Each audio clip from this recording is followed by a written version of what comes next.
Hello, everybody. Thank you so much for joining us today. My name is Tara, and I'm here with Bill Witt, and we are part of Senior Resource Center. And today's topic in our series for SRC University is Roth IRAs, the Golden Goose. And I know a lot of people have been looking forward to this particular topic, so we're going to jump right in. This is just one of many of our webinars that we've put out on our website for SRC University.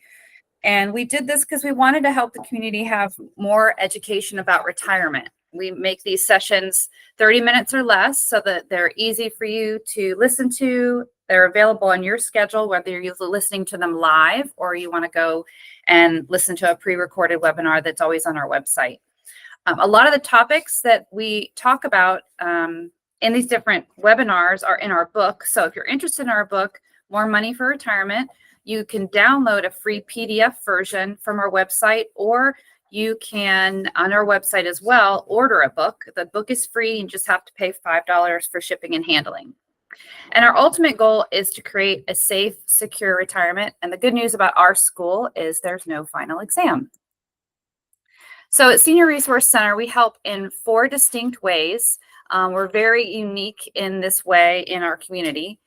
We do comprehensive retirement planning, looking out 20 and 30 years, making sure you don't outlive your money. We do tax planning, like today, something we're talking about. We're not tax preparers, but we just help families find ways to pay less tax.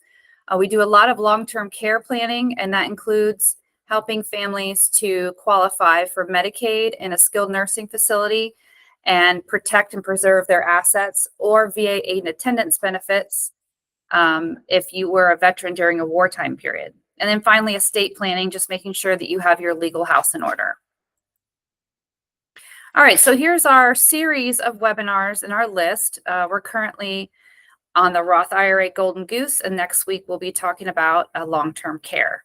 If you missed any of the topics above that one, you're welcome to go back on our website, sign up for SRC University, and you'll have access to all of those links. And again, here's the final ones: pay less tax, protecting your wishes, avoid probate. So we had a lot of really good stuff coming up. All right, so I'm going to hand it over to Bill Witt. Hey, good morning, everybody. Thank you for joining us. I want to start out by just quickly drawing a comparison between financial advisors and financial planners. Financial advisors help select products, they measure performance, and the focus is pretty much telling you where you are today, how you're doing. Financial planners carry a different mission, and the topic today is very important regarding financial planning, because financial planners, not only do they have to speak more languages, but they need to create financial models to show people where they will be financially in the future, 5, 10, 20, 25 years into the future. And the topic today, Roth IRAs, because they have tax implications, the impact of a Roth is felt over an extended period of time. In our practice, we do advising, we pick products for our clients, but we are also planners, and we have powerful software that helps our clients understand where they'll be financially in the future. So what's the problem we want to tackle today? And it's pretty simple: taxes. One of the things that we can't avoid is paying taxes. And our goal is to always show our clients ways to pay less in taxes. And the challenge is most people entering retirement have 2 primary assets. They have an expensive home, which, the homes in the Austin area and Central Texas have done very well. And then they have an IRA or a 401k from a former employer. And what's the challenge with that? Well, IRAs and 401ks have forced distributions beginning at age 73 that are called required minimum distributions. So you're forced to take money out even if you don't need it to support your lifestyle. All of the distributions from an IRA or 401k are taxable because we funded them with pre-tax money. And we know right now that if nothing changes in Washington, that tax rates are scheduled to go up in 2026.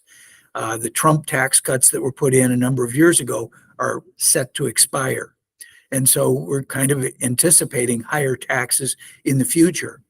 What about inherited IRAs? Well, a big change took place during the Trump administration. The Secure Act was passed, and it made a major change. And what it did was it eliminated lifetime stretch.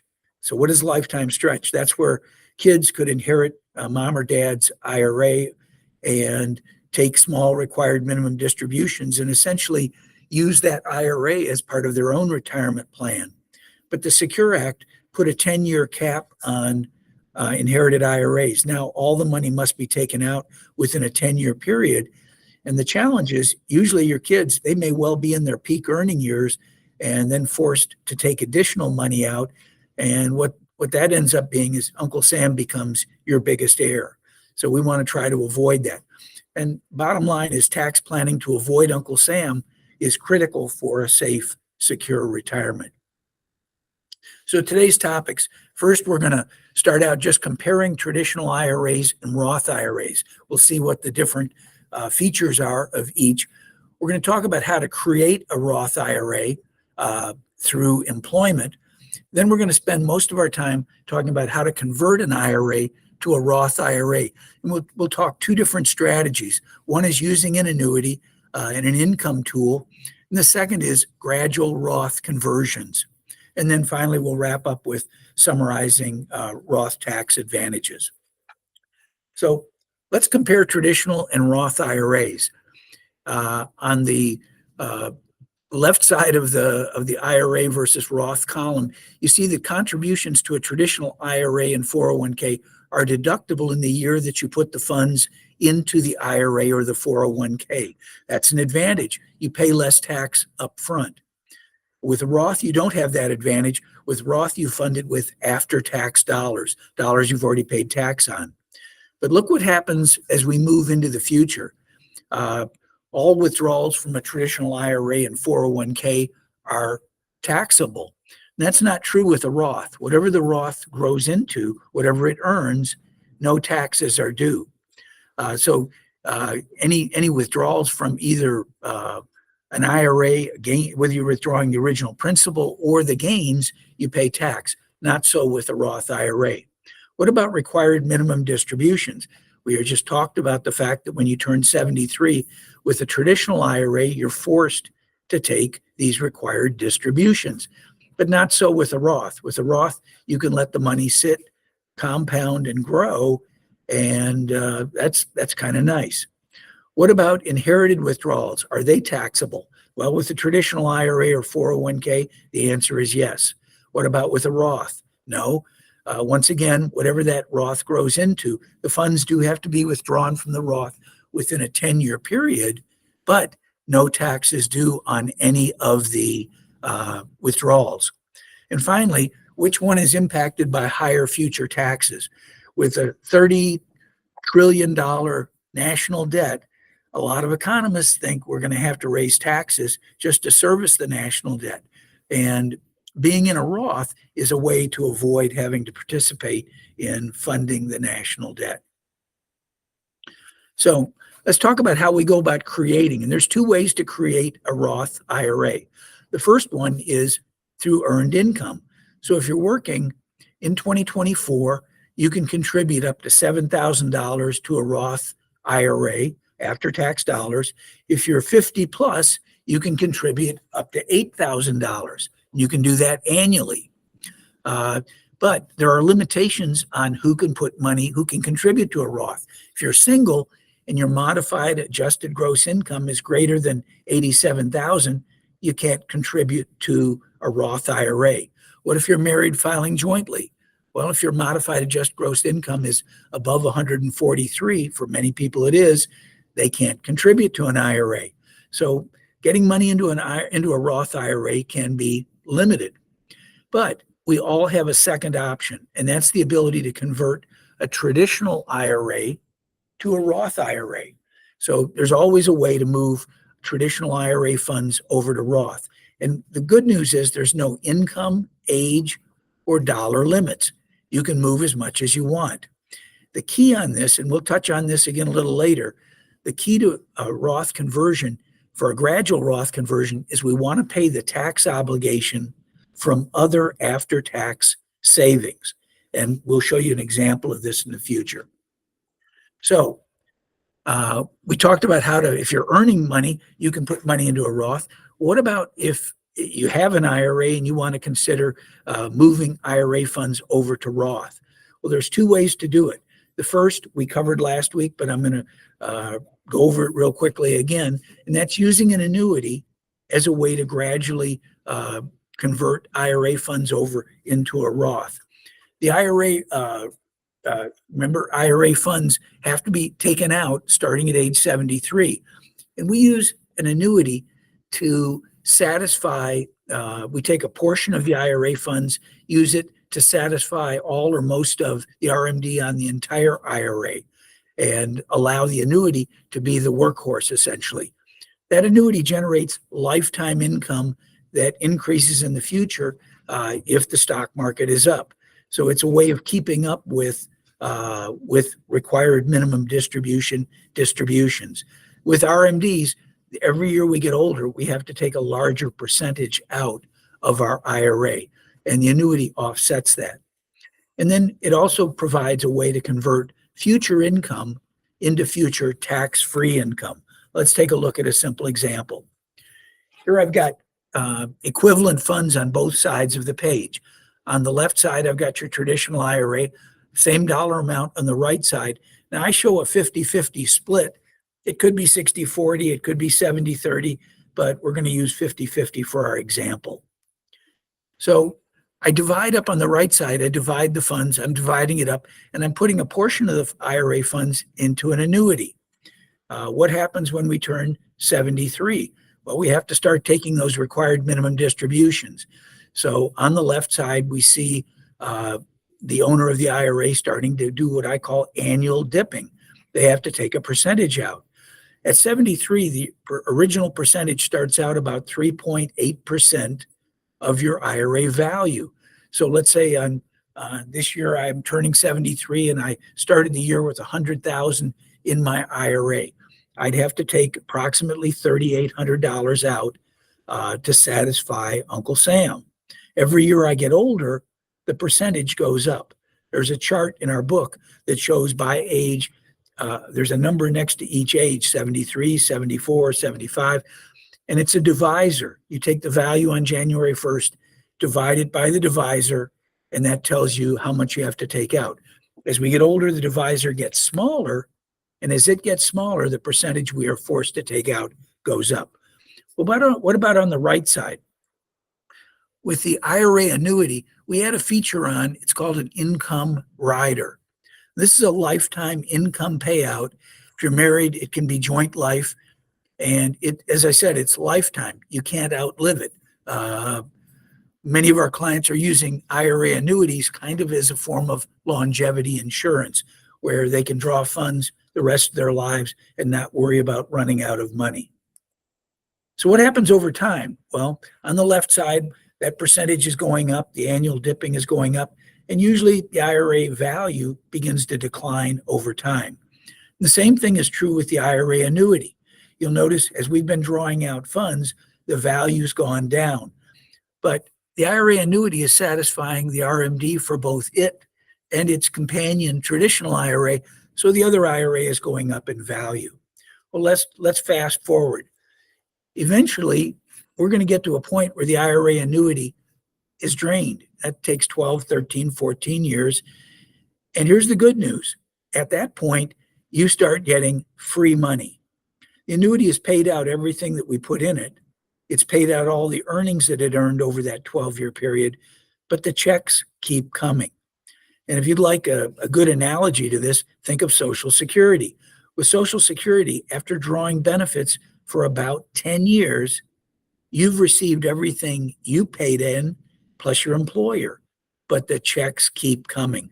So with Social Security, if you live longer than 10 years drawing benefits, most of us will, you're getting free money. The same thing is true with this IRA annuity. It's been paying out. But throughout that payment cycle, we've had to pay taxes on each one of those payments from the IRA annuity. Well, then the annuity offers us another opportunity that we don't have with any other financial investment. When the IRA annuity is almost empty, we go back to the insurance company that offers it and we go, hey, remember that IRA I set up with you guys 12 years ago, 13 years ago? Yeah, I want to convert it to a Roth IRA. Well, since the bucket is now almost empty, the tax obligation to convert from traditional IRA to Roth is negligible, but the income keeps coming. And now it's not only free money because I've drained the IRA account, but it becomes tax-free money. Think of it as giving yourself a raise 12, 13, 14 years into retirement. Hey, that feels pretty good. All of a sudden, the checks you're getting, you get to keep all of it. You don't have to share any with Uncle Sam. Let's take a look at a real simple example. Lucy and Bill, they're both 68. We build a financial retirement model for them.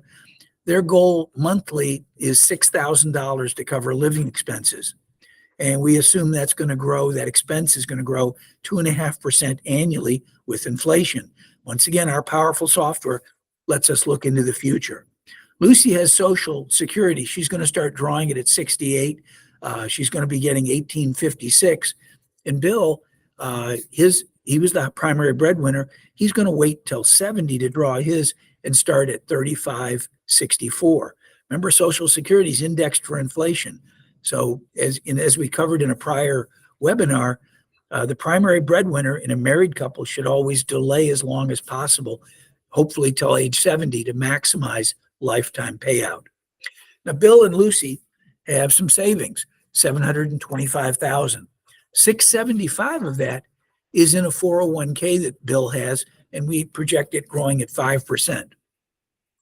And we do life expectancy estimates. We don't know when people are going to live or die, but Bill comes from a family that doesn't live quite as long. Lucy comes from a family that lives forever.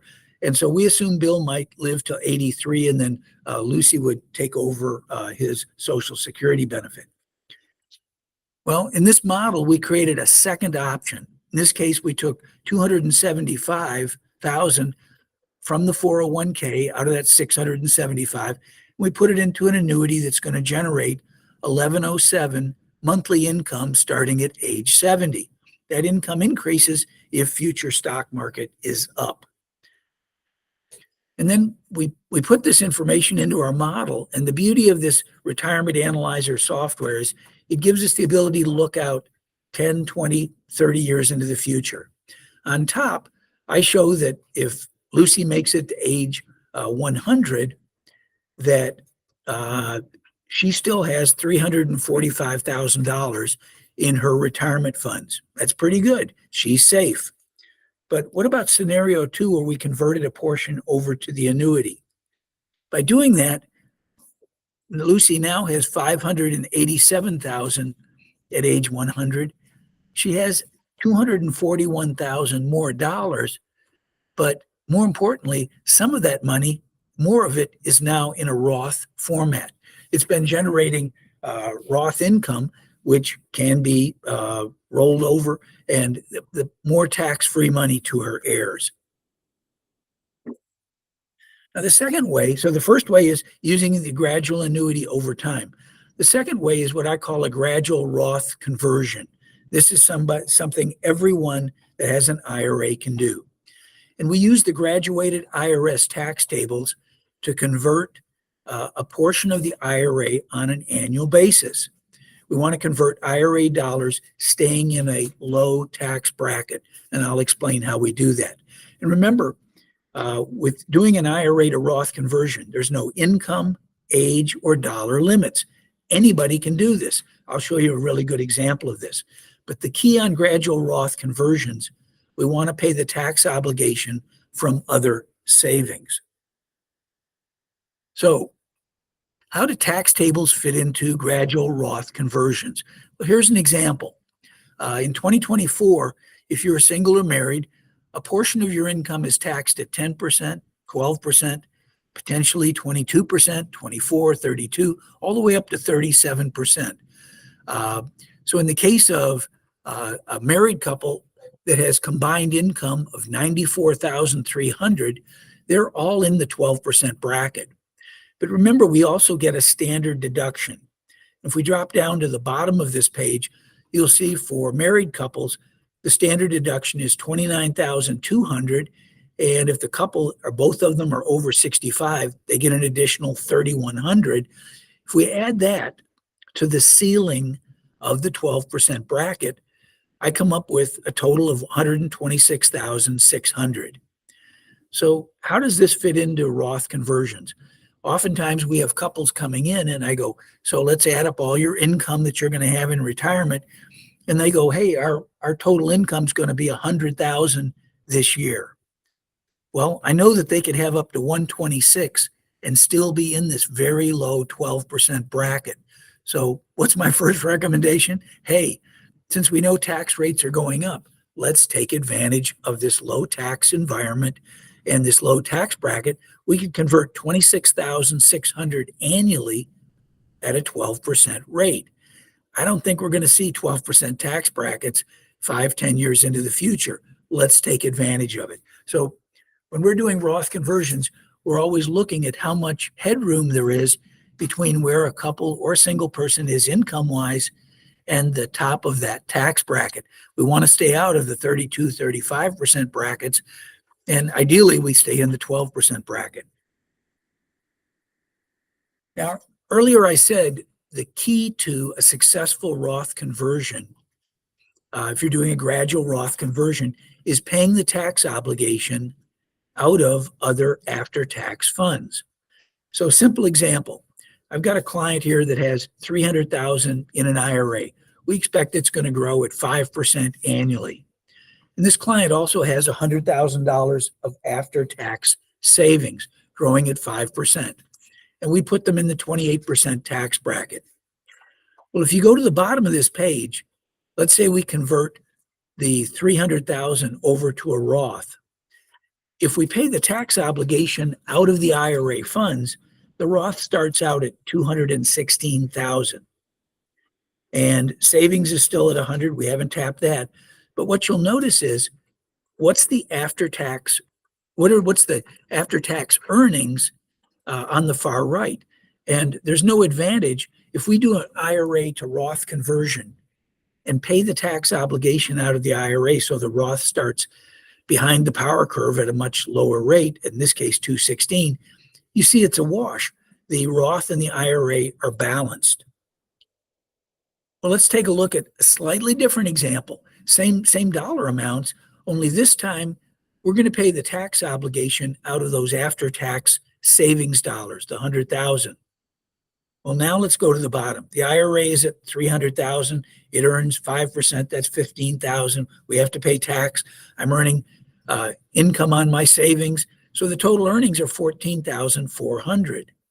When I drop down to the Roth option, notice in this case, the Roth is starting not at 216, but at 300,000. And we've depleted the savings. I've dropped it down from 100,000 down to 16,000. Now let's run the numbers over. And guess what? The Roth outperforms the traditional IRA. Same dollars, but now we're getting an additional $1,176 of after-tax money. Over a 10-year period, that's an $11,760 increase. I'd like an extra $11,000 at some point in the future. I think most people would. So once again, the key to a successful Roth conversion, gradual Roth conversion, is paying the tax obligation out of other after-tax savings and monitoring the tax tables so we stay in a low tax bracket. Well, let's take a look at an actual example we did for a client back earlier this year. This is a couple, Bill is age 80, Susie is 72. They've done very well. They had $3.3 million in an IRA growing at 5%. And we're projecting that taxes are going to go up in 2026. We know what those are. So the second scenario we ran for Bill and Susie was, what if they do a gradual Roth conversion? In this case, we're looking at $50,000 from the IRA to a Roth annually over a 10-year period. Well, we plug the numbers into our powerful software, Retirement Analyzer, and we don't think Bill will make it to 110, but Susie comes from a long-lived family. Her mom lived to 96. She's in good health. I think she could very well be around at age 100. Well, the top scenario with just running the numbers with the tax increase we're projecting shows that she would have 3.8 million at age 100. That's still pretty good. But go to the bottom option, the Roth conversion, where we did a 50,000 change over a 10-year period. Now we've increased the dollar amount that's in savings, $517,000. So here's the question I would pose to their two boys. Hey guys, if it's time to inherit mom and dad's funds, would you prefer to have IRA money that you're going to have to pay taxes on and take out over a 10-year period? Or would you prefer to have after-tax Roth money that can grow for 10 more years and you pay no taxes on it? And I think what you'll agree with me on, the kids would much prefer to have not only more money, but in this case, Roth money where there's no tax due on whatever it grows into over the next 10 years. This is the power of a gradual Roth conversion. We show our clients how to do this every week. So let's kind of go back to that original table where we compared. What we see here is IRAs and Roths have an early advantage in that we get a tax deduction up front. And that's what most people are heading into retirement with, IRA or 401k dollars that are all pre-tax. But after that first savings, Roth takes the lead because all the principal that's taken out, all the future gains that come out, none of that is subject to taxation. We're not forced to take money out as we are with a traditional IRA or 401k. No required minimum distributions. Inherited withdrawals are taxable, not in the case of the Roth. Your kids get to let the money compound for up to 10 years and pay no tax on it. And which one is impacted by future higher tax rates that are projected? Well, unfortunately, it's the traditional IRA. So, long story short, if you haven't investigated how a Roth IRA might benefit your future, either through more income or through a gradual Roth conversion, give us a call and we'd be happy to show you the advantages and how it can impact your future retirement. So, gee, Tara, we covered an awful lot in a very short period of time. Yeah, and if you do have any questions, you're welcome to give us a call. You can send us an email, set up an appointment. We'd love to sit and chat with you and talk to you about your specific situation. So with that, we'll say goodbye and we'll see you next week. Next week, long-term care. Yes. A major issue that most of us are going to face.